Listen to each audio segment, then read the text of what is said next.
मीना अब बड़ी हो गई है। पापा के गुजरने के बाद मीना की माँ बिल्कुल अकेली हो गई थी। वो उनके जाने का दर्द बर्दाश्त नहीं कर सकी और वो भी चल बसी। अब मीना बिल्कुल अकेली हो गई थी, लेकिन मीना ने अपनी और अपने घर की जिम्मेदारी बाखूबी निभाई। लेकिन आज भी मीना छोटी छोटी चीजों में अपने मम्मी पापा को बहुत मिस करती है। मीना के पास अब सब कुछ था, लेकिन उसकी फैमिली उसके साथ नहीं थी। ना कोई रुठाने वाला था, ना कोई खुशी में शामिल होने वाला था। इसी कारण मीना बहुत चिड़चिड़ी हो गई थी और उस पे दौलत का नशा भी छाया था। यह सब किशोर जानता था, फिर भी मीना से मन ही मन में प्यार करता था। लेकिन वो सोचता था, मैं एक मामूली ड्राइवर, मीना को यह बात कैसे बताऊं।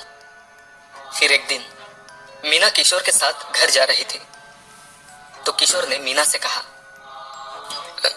मीना मैडम। हाँ किशोर, बोलो। मुझे आपसे कुछ बात करनी है। छुट्टी चाहिए क्या? नहीं, अगर मैं आपसे कुछ पूछूंगा तो आप गुस्सा तो नहीं होगी? बोलो। मैडम, आप मुझे अच्छी लगती हो। क्या तुम्हारा दिमाग तो नहीं खराब हुआ? मुझे माफ कर दो मैडम, लेकिन सच बताऊं तो मैं आपसे बहुत प्यार करता हूँ। मैं आपको खुश रखूंगा। मीना गुस्से से लाल हो गई। उसने किशोर पे चिल्लाते हुए कहा, शट अप! अपनी शक्ल देखी है आईने में? तुम एक मामूली ड्राइवर। तुम्हारी सैलरी जितनी है ना, उतने पैसे तो मैं एक दिन में उड़ाती हूँ। तुम्हारी औकात भी नहीं है मुझसे बात करने की। नॉनसेंस। किशोर मीना की बात सुन के बहुत नाराज हो गया था। मीना के शब्द बार बार उसके कान में घूम रहे थे। नाराज होकर किशोर ने नौकरी छोड़ने का फैसला किया। फिर अगले दिन किशोर सोचता है, ये लेटर मैं मीना मैडम को देता हूँ। वो मीना के कमरे में जाता है कि तभी उसकी नजर कर्ण पिशाचिनी किताब पे पड़ती है। वो किताब हाथ में लेता है तो उसकी नजर किताब में लिखी लाइन पर पड़ती है। उसमें लिखा होता है, आप तुरंत अमीर होना चाहते हैं? किशोर चौंक जाता है। किशोर वो किताब छुपाकर अपने घर ले जाता है। किशोर समझ जाता है कि मीना के पापा ने भी ये दौलत ऐसे ही कमाई होगी। किशोर किताब पढ़ता है और सोच लेता है कि मैं ये साधना करूंगा और मीना से भी ज्यादा अमीर बन के दिखाऊंगा। वो 41 दिन तक कर्ण पिशाचिनी की कड़ी साधना करता है और उसे प्रसन्न करता है। तभी कर्ण पिशाचिनी किशोर से बात करने लगती है। किशोर, तुमने मेरी कड़ी साधना करके मुझे खुश किया है। तुम्हें जो भी चाहिए मैं सब दे दूंगी, लेकिन मुझे जो चाहिए वो अगर तुमने नहीं दिया तो तुम्हारी जिंदगी में नरक बना दूंगी।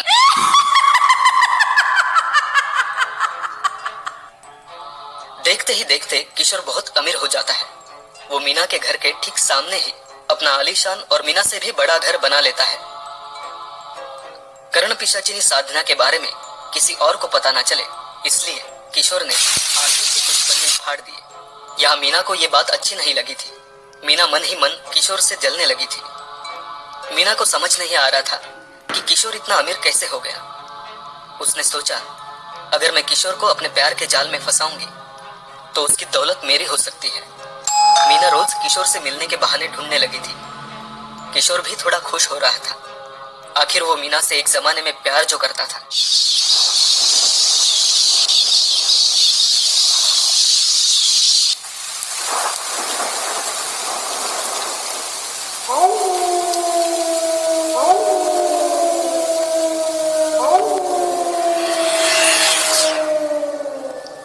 फिर एक रात बहुत बारिश हो रही थी। किशोर अपने घर में बैठा हुआ था कि अचानक घर की बेल बजी।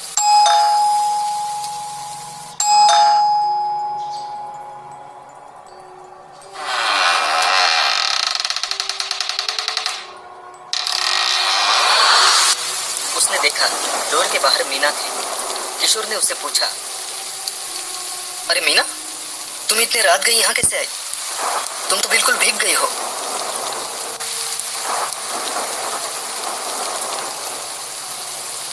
मेरे घर की लाइट गई है। क्या मैं आज की रात तुम्हारे यहाँ गुजारूं? हाँ, क्यों नहीं, अंदर सो जाओ, मैं बाहर सो जाता हूँ। मीना अंदर सोने जाती है तो किशोर की टेबल पे उसे कर्ण पिशाचिनी की किताब दिखती है। मीना गुस्से से लाल हो जाती है। उसे पता चलता है कि किशोर अमीर कैसे बना है कि तभी उसे तांत्रिक की वो बात याद आती है। कर्ण पिशाचिनी अपने साधक को किसी दूसरे औरत के साथ नहीं देख सकती। तब मीना को ये आइडिया सोचती है। वो मन ही मन में खुश होती है और सोचती है अब मैं किशोर को मजा चखाती हूँ। मीना बाहर जाती है तो किशोर सोया हुआ रहता है। मीना उसके बाजू में सो के उसे कस के पकड़ लेती है। किशोर घबरा जाता है और कहता है, ये तुम क्या कर रही हो? रात का समय है, मुझे डर लग रहा है किशोर।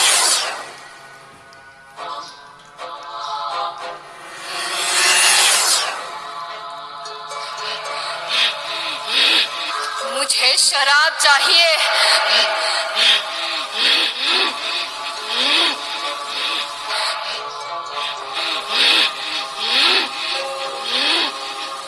क्या हुआ तुम्हें? नाराज हो क्या?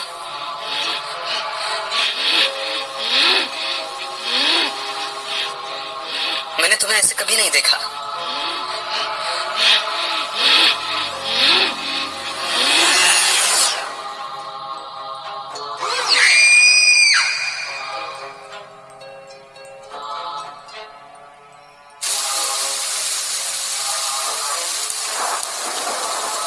वो रात बहुत बारिश हो रही थी। पता नहीं अब किशोर के साथ क्या होने वाला था।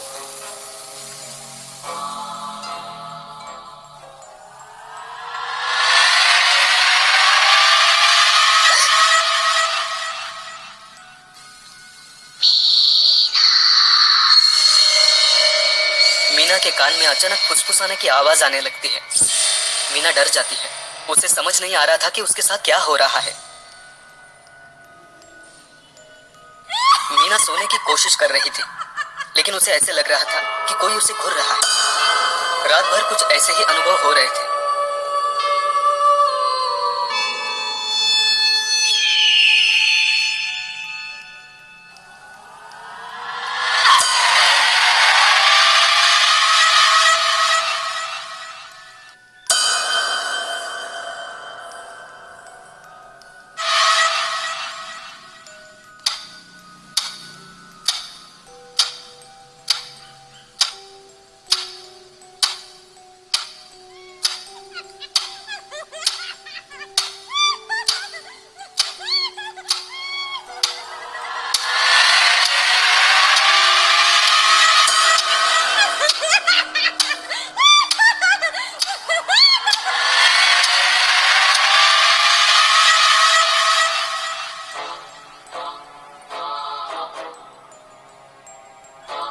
रात भर कुछ ऐसे ही अनुभव हो रहे थे, जिससे मीना बहुत डर गई थी।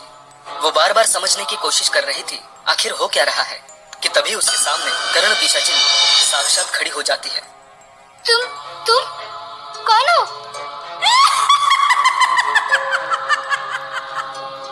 मैं कर्ण पिशाचिनी हूँ। मुझे भविष्य दिखाई देता है मीना। मुझे पहले ही पता था कि तुम किशोर को अपने प्यार के जाल में फंसाने की कोशिश करोगी। अब मैं तुम्हें नहीं छोड़ूंगी। अब मैं तुम्हें नहीं छोड़ूंगी। और मीना के कान में चिल्लाना चालू करती है। बार बार चिल्लाती है, इतना चिल्लाती है कि मीना एक दिन अपनी जान दे देती है।